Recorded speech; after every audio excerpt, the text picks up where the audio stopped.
why she gave him a juice in the first place. So I can hear her out her mouth say, I gave him the juice because he was throwing up. So this is when you hear her start to say, the lady, the teacher in the blue, which is Gaylon Alcoin. Hear her state that she didn't know, they didn't know he was throwing up. He specifically told me that that teacher told him that didn't look like throw up. That's when you hear me ask her, did you say it didn't look like throw up?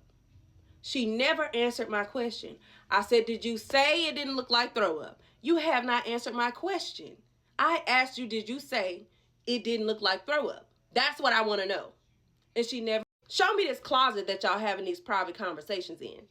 So we go to the closet. It's messy right now. It's dirty right now. It's usually, and when we let them decide if they want to go in the closet, which is a damn lie, because I asked him and he said no. I would never go into no closet with nobody else that I am having issues with. This person he has been having ongoing issues with.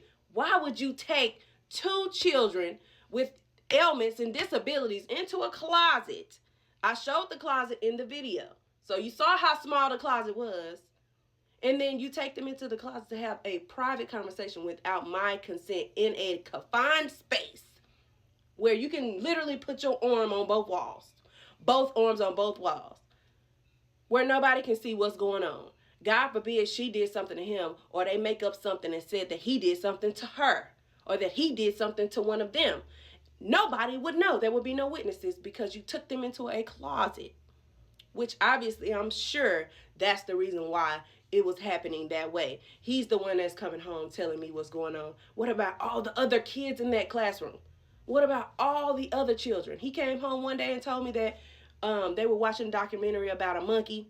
And she said, oh, this is what so-and-so looks like when he wakes up in the morning. What?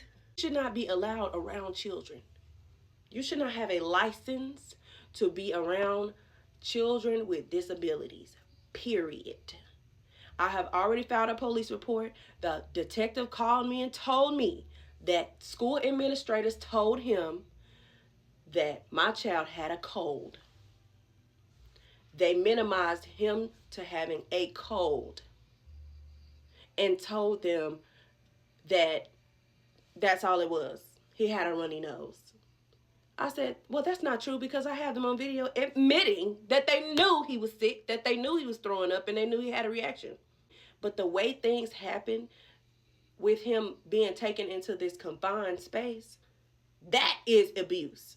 That's emotional abuse. That is